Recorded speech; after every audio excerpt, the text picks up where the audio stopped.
This was a fairly short and simple encounter, but it still bothers me when I think about it.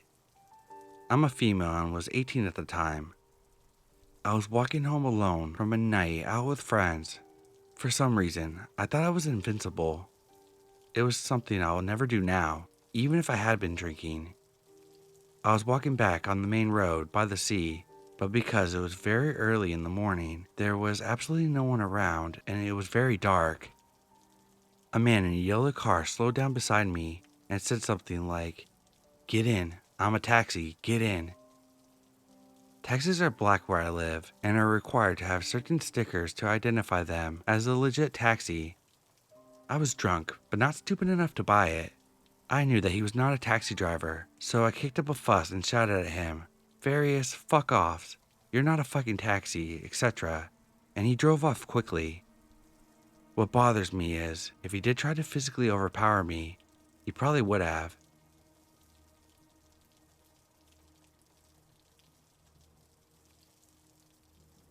Last night, I woke to an unsettling noise of loud banging and my dogs frantically barking. Living alone with my girlfriend, we had grown accustomed to our neighbors' domestic disputes, and I have to call the police often. I stumbled to the bathroom, as the walls there are thin and separate our duplex from theirs. As I approached the bathroom door, the entire house was dark, and a tall shadow was in the bathtub. I wasn't wearing my glasses. I'm incredibly nearsighted, so I struggled to discern whether the shadow was merely the shower curtain or what it was. Then the shadow spoke. I don't know what he said, but the gut-wrenching panic is still fresh. I screamed and fled back to the bedroom, slamming the door behind me. My girlfriend, now awake and terrified, joined me as I dialed the police. They instructed me to lock the door, but my bedroom doesn't have one. With the banging growing louder and more aggressive, I braced myself against the door, praying that help would arrive in time. To my relief, the police arrived swiftly, in only 5 minutes. When I finally emerged from the bedroom, I found that they had dragged him, naked, from the bathtub because he had been trying to take a shower. They were questioning him on my couch while he was handcuffed. He was incredibly drunk and had wandered into the wrong house. The one night I forget to lock the doors. But to the drunk, naked stranger who saw me squinting at him, pantless, in the dark, let's not meet.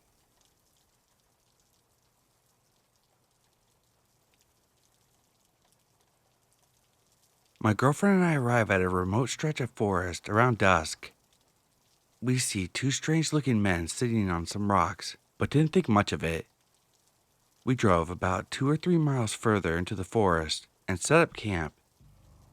30 to 45 minutes later, it was dark at this point.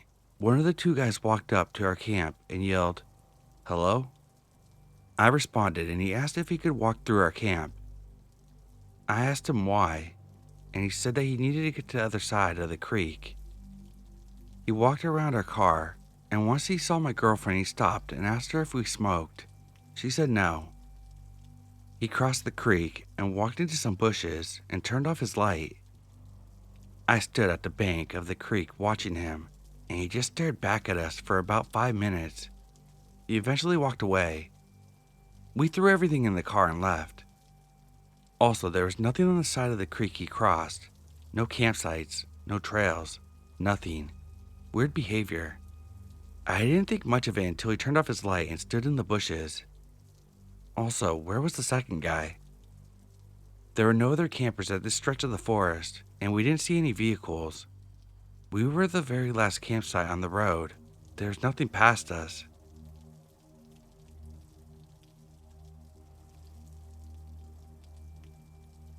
I'm a female 23. I'm staying with my friend, also female 23, for a couple weeks in the town I grew up in. She works at a restaurant.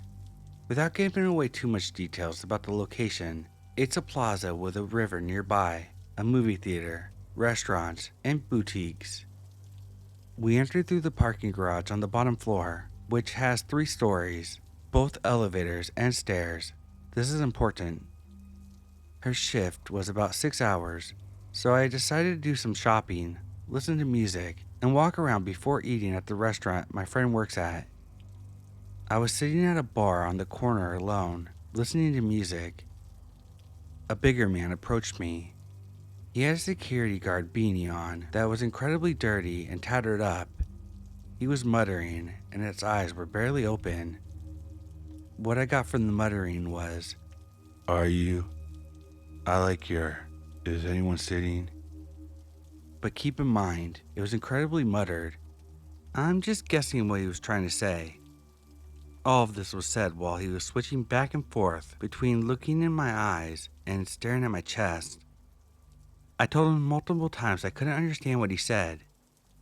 After a bit of back and forth, I put the headphone back around my neck and he left me alone. I told my friend about what just happened immediately. I tried to shake it off, hoping it was an isolated incident. If this was where the story ended, I wouldn't be writing this, unfortunately.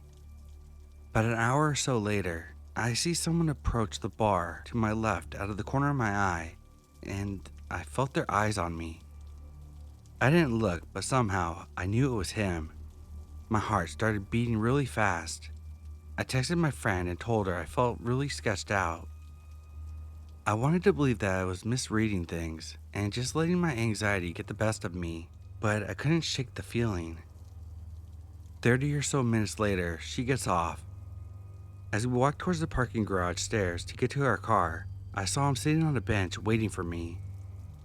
The benches aren't super close to the elevator. They're closer to the restaurant, if anything. The second I spotted him, my blood ran cold. He saw us walking towards the stairs to the parking garage and started running towards us. I was face to face with him by the time we got to the top of the stairs. We booked it back to the restaurant and used the employee elevator to get to the car. An employee escorted us to the car as well. The employee told us there was a lot of cases of homeless people who walked around the restaurants, so I presumed he was homeless and just walking in and out of restaurants until he saw me. I'm incredibly thankful I trusted my gut and that I saw him. I don't know what would have happened to us if I hadn't seen him at first, but I don't want to find out.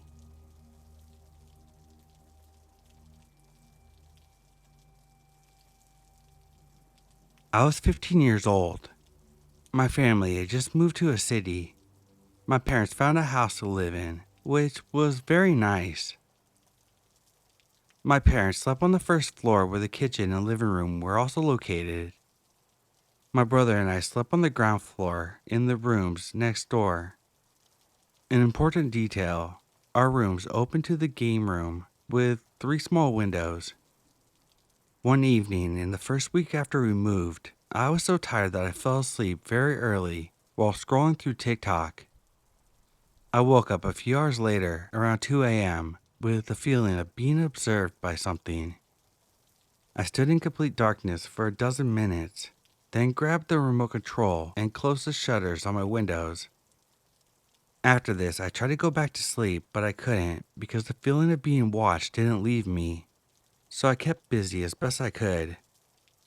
I played the electric guitar as it was almost inaudible when not plugged in. I did some drawings and I read. 4 a.m. arrives. I haven't slept for 2 hours and I still don't fall asleep, so I decide to stay on my phone until I fall asleep. I put on my headphones and turn on the music.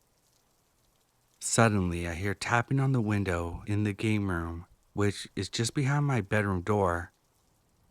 I turn off my music right away, take off my headphones, and stay quiet. The tapping becomes more aggressive. Then the person says, "Hey, hey," and no more noise. Panicked, I call my mother, hoping that she will wake up and answer the phone. She answers me. I tell her everything. We exit the house to look around, but no one was there. Some small plants under the window were damaged and were laying on the ground, so there really was someone. Today, we still don't know who it was, nor what he or she wanted.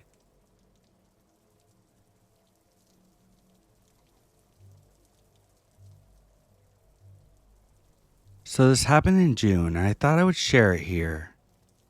I'm a 16-year-old female. I live in the US, but my parents are both from France, and every 2 years we travel there to see family. This year, prices were higher than usual, so after some searching, we found that it would be cheaper if I went on an earlier flight, had a layover in Chicago, and meet up with my parents in New York for our flight to Lyon. The reason why I would go alone and not the entire family is because my parents didn't want to have to deal with the 6-hour layover with my 6-year-old brother and 9-month-old sister. My parents made sure it was okay with me traveling alone, and I was actually excited because it would be the first time flying alone, so I was kind of looking forward to it. So eventually the trip came, and my flight to Chicago went pretty well, and for 2 hours after I landed it was fun walking around and exploring the airport without my family. Eventually I found a quiet corner without too many people around. After some time I noticed a guy with a beard looking at me, and he wasn't really doing anything else but looking at me and then looking at his phone. I was a little weirded out, but just thought he was lost in thought, and I just so happened to be in the same direction that he was looking in. So I decided to move. I was in the same area, but just in a different spot. After 5 minutes, I looked around and he was just watching me. So I decided to move into a different area. For 30 minutes or so, there was no sign of him, but after a few minutes, I looked up and I saw him sitting 50 feet away. But this time, he was with another guy who had dark curly hair. They were both looking at me and talking to each other. The curly-haired dude even pointed at me, and the bearded one nodded to him. I made eye contact with the bearded one, and he gave me this weird smile. At this point, I was freaked out, so I grabbed my stuff and decided to move to a completely different gate area. While walking down the long hallway, I turned around and saw the two walking maybe 75 feet behind me. They noticed me noticing them, and they picked up their pace. That was when I really started to feel scared, and I started looking around for a security guard or something. I saw a couple with a toddler looking at the arrival and departure screen, and I got an idea. I ran up to them and said, "Hi, these two guys are following me. Can you pretend to be my mom and dad?" The mom said, "Yes, of course, come here." She pulled me into a hug, which made me realize how much I was shaking. The two dudes passed us, with the curly-haired one looking at me. After they passed, the dad asked me if I was okay. I said yes and explained that the guys had been following me for almost an hour, maybe longer. The mom then asked, "What time is your flight, hon?" "It's at 8. Well, ours just got delayed until 9:30. Do you want to sit with us for a while? You can wait just in case they come back." "Please, if you could," I replied. So that's what we did. We went to the gate and sat and talked. I told them why I was alone and where I was going. They explained that they're going to see the mom's parents in Texas. I got to play with their lovely daughter, and it was just a good time. The two guys came back around 45 minutes after we sat at the gate. They sat a few rows behind us and watched us for like 10 minutes before leaving for good. Once it was time for me to go, I thanked them profusely and gave them $50 as a thank you. I said goodbye to them and went off to New York. I'm so glad I found them, and I'll always be thankful. Looking back, I don't really know what the two guys could have done since I was in the airport, but regardless, to the two creepy dudes, let's not meet.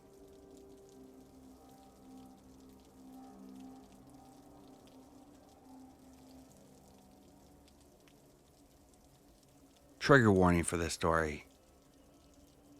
This was many years ago, maybe when I was 20 or 21. I was assaulted when out jogging in a park while on vacation, someplace north in Ontario. It was deep in the woods. I was listening to music, alone. I should have been more careful. There was this guy with a blue dirt bike at the entrance of the trail who was acting really creepy and suspicious. He kept trying to start a conversation with me as I was unpacking my stuff and getting ready. Kept asking me things like, "Where did you come from?" or "You work out?" When I was changing my shoes, he asked me for my shoe size, and I immediately thought that he was a creep. I just slightly chatted with him and kept my gaze down.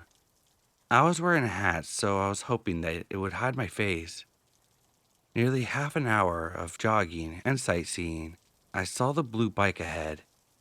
It was parked off to the side, and I remember the feeling like a lump in my stomach suddenly formed, and I thought for sure that this guy was probably going to try something. I was on the main path for the whole way, but considering he was waiting there, I decided to backtrack a little and take the nearest side path to avoid the encounter. 5 minutes into the side path, there was a narrow spot in the tree that led to an old concrete square. I think it was a water reservoir or foundation or something. I wasn't thinking and just kept going. Trigger warning here. I stepped in this black adhesive stuff on the other side of the lip of the concrete. My shoes were completely stuck. It was like some sort of tar or glue. I have no idea. I didn't know what it was and just assumed it was something from the structure, like leftover construction stuff or something. I spent a couple of minutes just trying to work my shoes out, but eventually had to take them off for better leverage. Then I saw the man coming towards me. I just felt panicked. I was going to get the bear spray when he said he was just here to help. I didn't want to potentially aggravate him or do something that could get me in trouble, so I just stood back and let him try to get my shoe out. I noticed that he was just pretending that he couldn't get them out, and I remembered what he said about my shoe size and thought something was off, so I backed away and considered spraying him. It happened fast. He turned around and slapped my foot with the black stuff. I stumbled trying to get back. I missed the spray, and he was wrestling it out of my hand. I tried to knee him in the groin. He released me, and I ran off. I got my sock off and was able to run, but he just had more of the stuff. He had a metal bucket of this black stuff, and he was slapping handfuls of it at my feet. I couldn't kick him, and it was difficult to move. I was screaming and hitting him the best I could. He pushed me to the ground, took my backpack, and just continued sticking the stuff to me. My body was frozen in fear. I heard a buzzing sound, and I knew what it was without seeing it. I began struggling to get up and kick him, do something. My clothes were pinned, and my arms too. I'm not going to go into detail, but he used a vibrator on me. I was crying, stretching as far as I could. If I almost got an arm out, he would add more. I rarely ever masturbated at the time, so suffice to say, it was overstimulation. He didn't undress me apart from my pack and socks, and didn't use his penis anywhere, so I'm at least grateful of that. He just kept buzzing and fondling my body, asking me things like, "Do you like it? Does it feel good?" It was probably around an hour of that, and he recorded it. I just let him do whatever until I could find a way out or someone would come by. He brought this towel up to my nose. It was fuming in some sort of chemical. I was thrashing and trying to scream. Somebody heard, I guess, and shouted. I don't remember much. Time was all fuzzy. I felt like I was falling on a roller coaster. When I got my thoughts back together, it was getting dark and I was alone. I spent a long time getting up without ripping my clothes off after being stuck and scraping off my body where it was stuck to my skin. I don't know what the stuff was, but Googling it suggested bird lime or construction adhesive. It was apparently a type of fetish, so yeah. I walked back to my car. There was nobody there at night, and I just drove back to my cabin and sat there in the bath, not even turning the water on, just sitting there thinking of what happened, trying to get as much of that stuff off of me before I washed myself. My feet and parts around my belly were stained black for a couple weeks. That night, I laid there silent. Even now, just touching stuff like soap brings back that time, and I can't help but feel weird by the slimy feeling of it. I'm wondering if anyone else has had a similar experience or an encounter with black adhesive. This happened a few years ago in Upper Ontario on a semi-official hiking trail. I really don't remember much of what happened during or after the assault, possibly because of whatever fumes I was exposed to. I remember driving very slowly because I was still feeling off balance.